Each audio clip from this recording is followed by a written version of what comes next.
मध्य प्रदेश में analogue paneer ban हो चुका है। सीएम मोहन यादव का बड़ा फैसला। त्योहार से पहले बड़ा ऐलान किया है मोहन यादव ने। एनालॉग पनीर बनाने, स्टोर करने और बिक्री पर भी प्रतिबंध लगा दिया है सरकार ने सख्त निर्देश जारी किए हैं। भोपाल से 8000 किलो खाद्य सामग्री जब्त किए गए हैं। मध्य प्रदेश के मुख्यमंत्री डॉक्टर मोहन यादव की घोषणा के बाद खाद्य सुरक्षा प्रशासन और स्वास्थ्य विभाग ने राज्य में वेजिटेबल ऑयल और स्टार्च से बनने वाले एनालॉग पनीर, नकली पनीर के निर्माण, भंडारण और बिक्री पर पूर्ण प्रतिबंध लगाने के सख्त निर्देश दिए हैं और आगे आदेश जारी कर दिए हैं। प्रतिबंध लगने के पहले ही दिन पूरे प्रदेश में ताबड़तोड़ कार्रवाई करते हुए खाद्य सुरक्षा विभाग ने तकरीबन 8134 से 8135 किलो खाद्य सामग्री जब्त की।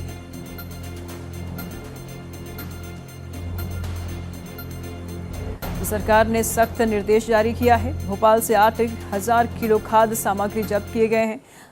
चलिए जान लेते हैं कि क्या है एनालॉग पनीर। दिखने में बिल्कुल असली पनीर जैसे लगते हैं। ये दूध के बजाय पाम ऑयल जैसे सस्ते वनस्पति तेल से बनते हैं। स्टार्च, मिल्क पाउडर और सोया प्रोटीन से बना है। असली पनीर से कम लागत वाला ये है। लंबी शेल्फ लाइफ के ढाबे, होटल में ज़्यादा इस्तेमाल होते हैं। इनकी लाइफ टाइम काफ़ी ज़्यादा लंबा होता है। सेहत के लिए बेहद नुकसानदायक है। लीवर, दिल, किडनी की बीमारियों का खतरा पैदा करते हैं। ये मसलने पर असली पनीर जैसे बिखर जाते हैं और मसलने पर असली पनीर जैसे बिखरते नहीं हैं, रबड़ जैसा खींचता है। एनालॉग पनीर गर्म पानी में डालने पर भी इसका स्वरूप नहीं बदलता है। ये पहचानने का तरीका है। क्या है एनालॉग पनीर? तो लीवर, दिल, किडनी की बीमारियों के लिए ये बहुत बड़ा खतरा है। अगर आप इसको मसलते हैं तो ये पनीर जैसा बिखरता नहीं है, रबड़ जैसे खींचने लगता है। एनालॉग पनीर की ये खासियत है।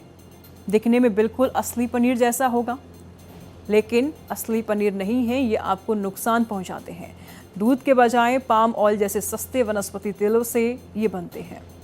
तो सीएम मोहन यादव के आदेश पर एक्शन हुआ। इंदौर के पाल्दा इंडस्ट्री एरिया में एक्शन हुआ है। एक फैक्ट्री के परिसर पर छापा पड़ा। छापे के दौरान मिली गंदगी। फैक्ट्री में बनता और पैक होता है एनालॉग पनीर। दीवारों पर मिला गंदगी का अंबार। 11 लाख रुपए कीमत का 450 किलो पनीर जब्त किया गया है। मौके से पनीर का सैंपल लिया गया। कलेक्टर शिवम वर्मा का बयान सामने आया है। टेस्ट रिपोर्ट के आधार पर एक्शन होगा। इनका कहना है कि उमापति इंडस्ट्री के परिसर में ड्रेनेज की सही व्यवस्था नहीं थी। फैक्ट्री परिसर की दीवारें गंदी पाई गई।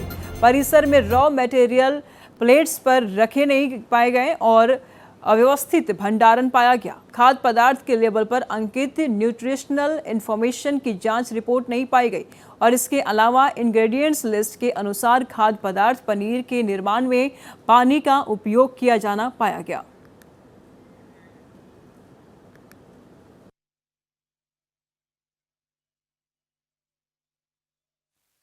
माननीय मुख्यमंत्री जी के निर्देशन में हमारा फूड डिपार्टमेंट लगातार इसमें सख्त कार्रवाई कर रहे हैं और जिला प्रशासन इंदौर इसमें बहुत गंभीरता से सभी मिलावटखोर जो इस प्रकार की मिलावट करते हैं उनके खिलाफ सख्त कार्रवाई कर रहे हैं।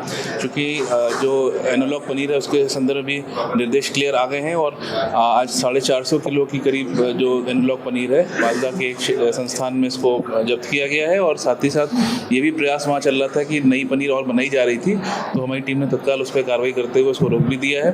अभी कार्रवाई जारी है और हम लोग इसमें ये भी तलाश रहे हैं कि इनको कहाँ से परमिशन मिली थी और जो भी जैसा भी कार्रवाई चल रही है इसके बाद जो भी समीक्षा की जाएगी और इसमें जो भी सख्त संवैधानिक कार्रवाई वो की जा रही है। इस पर तमाम जानकारी के लिए इंदौर से हमारे सहयोगी जय व्यास इस वक्त हमारे साथ बने हुए हैं। भोपाल से अजय भटनागर इस वक्त हमारे साथ बने हुए हैं। जय व्यास से जान लेते हैं। जय व्यास, क्या कुछ वहां पर एक्शन देखने को मिल रहा है? मुख्यमंत्री मोहन यादव की तरफ से एनालॉग पनीर पर बैन लगाया गया, उसके बाद क्या कुछ कार्रवाई? जी बताना चाहूंगा कि जिस तरह से मुख्यमंत्री ने आदेश दिए हैं पूरे प्रदेश में कि शुद्ध दुग्ध उत्पादन की बिक्री होने देंगे, उन्होंने इस तरह का संकल्प लिया है, जिसके चलते इंदौर के खाद्य विभाग ने बड़ी मात्रा में कल ताबड़तोड़ कार्रवाई की है, जिसमें एक कार्रवाई हम दिखा भी रहे हैं। इसके अलावा देर शाम नारायण डेयरी पर 350 किलो नकली सिंथेटिक पनीर पाए गए हैं। उसके अलावा मोहनी डेयरी पर 716, सिद्धेश्वरी पर 30 किलो, बालाजी ट्रेडिंग कंपनी पर 300 किलो, ऐसे कुल 1800 किलो से ज्यादा जो एनालॉग पनीर है वो यहाँ से कल जब्त किया है। और वो कार्रवाई आज भी और आगे भी चलती रहेंगी, जिसके चलते कि क्योंकि रक्षाबंधन का त्योहार आने वाला है तो बड़ी मात्रा में पनीर और खोआ जो मावा होता है उसकी मांग बढ़ती है, जिसके चलते जो व्यापारी हैं जो ज्यादा लाभ कमाने के लालच में लोगों को हानिकारक चीजों की बिक्री करते हैं, उन पर नकेल लगाने का प्रयास किया जाएगा। ठीक है, अजय से भी जान लेते हैं। अजय भटनागर इस वक्त हमारे साथ भोपाल से बने हुए हैं। अजय, भोपाल में क्या कुछ एक्शन लिए जा रहे हैं, क्या कुछ कार्रवाई हो रही है, कितने एनालॉग पनीर जब्त किए गए हैं? देखिए, चंद घंटों में ही जब आदेश के चंद घंटों बाद विभाग सक्रिय हुआ और तेजी से कार्रवाई शुरू हुई। इसके तहत जैन डेयरी पर भी छापामार कार्रवाई हुई और वहां 100 किलो से ज्यादा पनीर मिला है। अगर अभी पूरे प्रदेश की बात करें तो 8135 किलो खाद्य सामग्री जो एनालॉग है वो जब्त की गई है। मुख्यमंत्री के साफ निर्देश हैं कि दुग्ध उत्पाद को दुग्ध उत्पाद से ही बेचा जाएगा, किसी और माध्यम से ये उत्पाद नहीं बिकेंगे।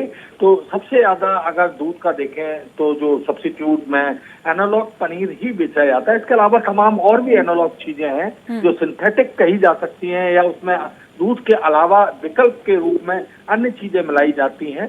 तो उसको रोकने के लिए ये पूरा कवायद मध्य प्रदेश सरकार की है और उसी के तहत लगातार छापेमार कार्रवाई जारी है। विभाग पूरी तरह सक्रिय हो गया है और जो खबर मिली है कि इस कार्रवाई के डर से कई और रिटेल जो काउंटर हैं वहां से एनालॉग पनीर वहां से हटा दिया गया है, गायब कर दिया गया है। और निश्चित तौर पर ये मध्य प्रदेश के लिए एक बड़ी बात होगी कि चौथा राज्य मध्य प्रदेश बना है। अभी तक गुजरात, महाराष्ट्र और छत्तीसगढ़ में एनालॉग पनीर वैन था, अब ये यहाँ पर भी प्रतिबंध लगा दिया गया है। बिल्कुल अजय, इसमें सवाल ये भी उठ के आता है, क्या किसी पर कार्रवाई भी हुई है?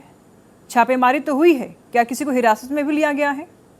देखिए, अभी सैंपल लिए गए हैं, सैंपल जांच होगी और जांच के बाद वैधानिक कार्रवाई होती है। और अभी सैंपल जांच, जब तक जांच रिपोर्ट नहीं आ जाएगी उसके बाद, अभी तो कल चूंकि आदेश हुआ प्रतिबंध का तो अब सैंपलिंग लेना शुरू, जब्ती बनाने शुरू कर दिए और जब्ती के बाद वो सैंपलिंग लेके लैब में ठीक है, नजर बना रखिएगा। लगातार हम आपसे जानकारी लेते रहेंगे। बहुत शुक्रिया अजय तमाम जानकारी के लिए। जय व्यास, आपको भी बहुत बहुत शुक्रिया तमाम जानकारी के लिए।